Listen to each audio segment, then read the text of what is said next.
La Bible en un an, le 2 décembre, le premier livre des Chroniques, chapitre 2, verset 18, au chapitre 4, verset 4, le livre des Psaumes, chapitre 121, verset 1 à 8, le livre des Proverbes, chapitre 29, versets 10 et 11, la première épître de Jean, chapitre 2, verset 1 à 17.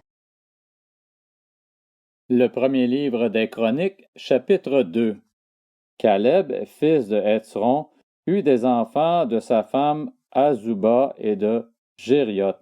Voici les fils qu'il eut d'Azuba, Jécher, Shobab et Ardon. Lorsque Azuba mourut, Caleb épousa Éphrath, qui lui donna Hur. Hur eut pour fils Uri, et Uri eut Bethsaléel. Ensuite, Hésron s'unit à la fille de Makir, le père de Galaad. Il avait 60 ans lorsqu'il l'épousa. Elle lui donna Ségub. Ségub eut pour descendant Jaïr, qui posséda 23 villes dans le pays de Galaad. Les Guershuriens et les Syriens leur prirent les bourgs de Jaïr avec Kéna et les villes qui en dépendaient, ce qui faisait 60 villes. Tous ceux-là étaient les fils de Makir, père de Galaad. Après la mort de Hésron à Caleb-Éphrata, sa femme Abijah lui donna Ashur, qui fut le père de Tékoa. Les fils de Jérachméel, le fils aîné de Hésron, Huram l'aîné, Buna, Oren, Otsem et Ashia. Jérachméel eut une autre femme du nom d'Atara, qui fut la mère d'Onan. Les fils de Ram, le fils aîné de Jérachméel, furent Maatz, Jamin et Éker. Les fils d'Onam furent Shamaï et Jada. Fils de Shamaï, Nadab et Abishur. La femme d'Abishur s'appelait Abishaïl, et elle lui donna Achban et Molib. Fils de Nadab, Séleb et Apaïm. Séled mourut sans fils. Fils d'Apaïm, Jichéi. Fils de Jichéi, Shéshan. Fils de Shéshan, Aklai. Fils de Jada, le frère de Shamaï, Jéter et Jonathan. Jéter mourut sans fils. Fils de Jonathan, Pélet et Zara. Ce sont là les descendants de Jérachméel. Shéshan n'eut pas de fils, mais il eut des filles. Il avait un esclave égyptien du nom de Jarsha, et il donna sa fille pour femme à son esclave Jarsha, qui eut d'elle Ataï.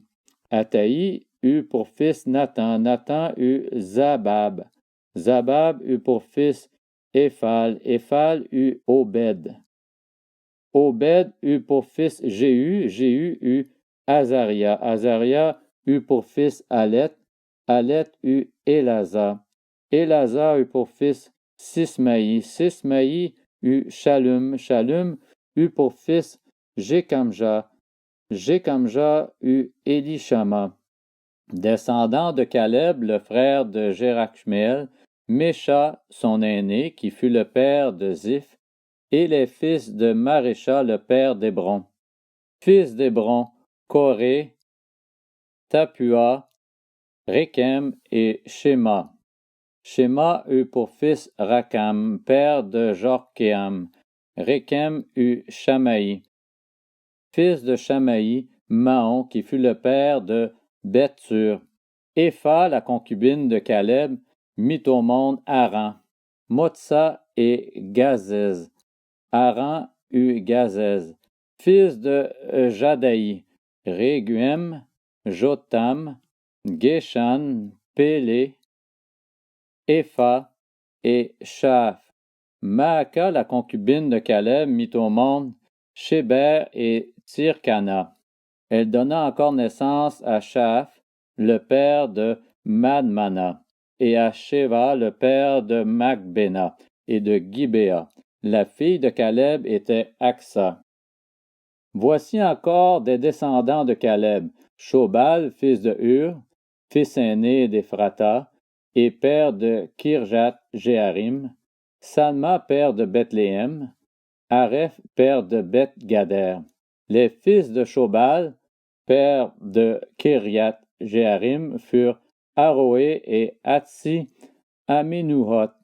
Les clans de Kirjath-Jéarim furent les Jétriens, les Putiens, les Shumatiens et les Mishraïens. De ces clans sont issus les Tsoréatiens et les Hetstaoliens. Fils de Salma, Bethléem et les Nétopatiens, Atroth, Beth-Joab, Hatsi Amanachi, les Tsoréiens, ainsi que les clans des scribes installés à Jabeth, les Tiréatiens, les Chiméatiens et les Sucatiens. Ce sont les Kéniens issus de Hamath, l'ancêtre de la famille de Récab. Le premier livre des Chroniques, chapitre 3. Voici les fils de David qu'il eut à Hébron. L'aîné Amnon, qu'il eut d'Achinoam de Gisréel. Le deuxième Daniel, d'Abigaïl de Carmel. Le troisième Absalom, fils de Maaka, elle-même fille de Talmaï, le roi de Géshur. Le quatrième Adonijah, fils de Haggith. Le cinquième Shéphasia d'Abital. Le sixième Jitréam de sa femme Égla. Il eut ses 6 fils à Hébron. Il y régna 7 ans et 6 mois, et il régna 33 ans à Jérusalem.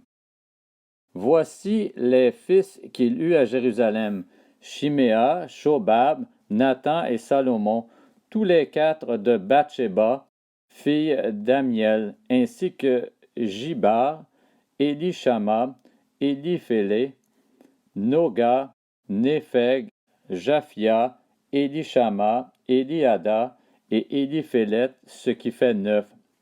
Ce sont là tous les fils de David, en plus des fils de ses concubines. Tamar était leur sœur.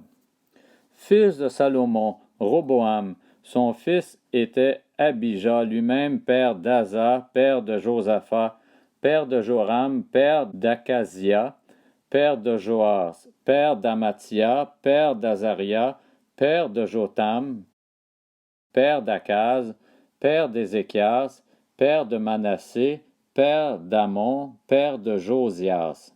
Fils de Josias, l'aîné Jochanan, le deuxième Joachim, le troisième Sédécias, le quatrième Shallum. Fils de Joachim, Jéconias et Sédécias. Fils de Jéconias, le déporté, Shealtiel, Malkiram, Pédaja, Shenatsar, Jécamia, Oshama et Nédabia. Fils de Pédaja, Zorobabel et Shimei. Fils de Zorobabel, Meshulam et Anania. Shélomith était leur sœur. Puis il y eut Ashuba, Oel, Bérekia, Asadia, Jéshub et Sed, ce qui fait 5.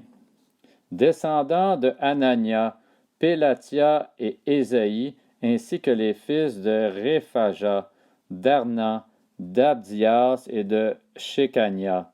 Descendants de Shekania, Shemaïa et ses fils Hatush, Jiguel, Bariac, Néaria et Shaphat, ce qui fait 6. Fils de Néaria, El-Joénaï, Ézéchias et Azrikam, ce qui fait 3. Fils d'El-Joénaï, Odavia, Élishib, Pélaja, Akub, Jochanan, Délaja et Anani, ce qui fait 7. Le premier livre des Chroniques, chapitre 4. Descendants de Juda, Péretz, Esron, Carmi, Hur et Shobal. Réaja, fils de Shobal, eut pour fils Jacat. Jacat eut Ashumaï et Laad. Ce sont les clans des Tsoréatiens. Voici les descendants d'Étam, Jisréel, Jishma et Jibbash. Leur sœur s'appelait Hatzelelponi. Pénuel, le père de Gédor, et Ézer, le père de Husha, étaient les fils de Hur, le fils aîné d'Éphrata, père de Bethléem. Le livre des Psaumes, chapitre 121. Chant des montées. Je lève mes yeux vers les montagnes. D'où me viendra le secours? Le secours me vient de l'Éternel, qui a fait le ciel et la terre. Qu'il ne permette pas à ton pied de trébucher, qu'il ne somnole pas celui qui te garde. Non, il ne somnole pas, il ne dort pas, celui qui garde Israël. L'Éternel est celui qui te garde. L'Éternel est ton ombre protectrice. Il se tient à ta droite. Pendant le jour, le soleil ne te fera pas de mal, ni la lune pendant la nuit. L'Éternel te gardera de tout mal. Il gardera ta vie. L'Éternel gardera ton départ et ton arrivée dès maintenant et pour toujours. Livre des Proverbes, chapitre 29. Les hommes sanguinaires détestent l'homme intègre, tandis que les hommes droits protègent sa vie. L'homme stupide affiche toute sa passion, tandis que le sage y met un frein. La première épître de Jean, chapitre 2. Mes petits enfants, je vous écris cela afin que vous ne péchiez pas. Mais si quelqu'un a péché, nous avons un défenseur auprès du Père, Jésus-Christ le juste. Il est lui-même la victime expiatoire pour nos péchés, et non seulement pour les nôtres, mais aussi pour ceux du monde entier. Si nous gardons les commandements de Christ, nous savons par là que nous l'avons connu. Celui qui prétend l'avoir connu, alors qu'il ne garde pas ses commandements, est un menteur, et la vérité n'est pas en lui. Mais l'amour de Dieu est vraiment parfait en celui qui garde sa parole. C'est à cela que nous reconnaissons que nous sommes en lui. Celui qui affirme demeurer en Christ doit aussi vivre comme il a lui-même vécu. Frères et sœurs, ce n'est pas un commandement nouveau que je vous écris, mais un commandement ancien, celui que vous avez reçu depuis le début. Ce commandement ancien, c'est la parole que vous avez entendue dès le commencement. Toutefois, c'est aussi un commandement nouveau que je vous écris. Sa nouveauté se vérifie en lui et en vous, car les ténèbres se dissipent et la vraie lumière brille déjà. Celui qui prétend être dans la lumière tout en détestant son frère est encore dans les ténèbres. Celui qui aime son frère reste dans la lumière, et il n'y a en lui rien qui puisse le faire trébucher. En revanche, celui qui déteste son frère est dans les ténèbres. Il marche dans les ténèbres sans savoir où il va, parce que les ténèbres ont aveuglé ses yeux. Je vous écris, petits enfants, parce que vos péchés vous sont pardonnés à cause de son nom. Je vous écris, Père, parce que vous connaissez celui qui est dès le commencement. Je vous écris, jeunes gens, parce que vous avez vaincu le mauvais. Je vous écris, petits enfants, parce que vous connaissez le Père. Je vous ai écrit, Père, parce que vous connaissez celui qui est dès le commencement. Je vous ai écrit, jeunes gens, parce que vous êtes forts, que la parole de Dieu demeure en vous et que vous avez vaincu le mauvais. N'aimez pas le monde ni ce qui est dans le monde. Si quelqu'un aime le monde, l'amour du Père n'est pas en lui. En effet, tout ce qui est dans le monde, la convoitise qui est dans l'homme, la convoitise des yeux et l'orgueil dû aux richesses, vient non du Père, mais du monde. Or le monde passe, sa convoitise aussi, mais celui qui fait la volonté de Dieu demeure éternellement.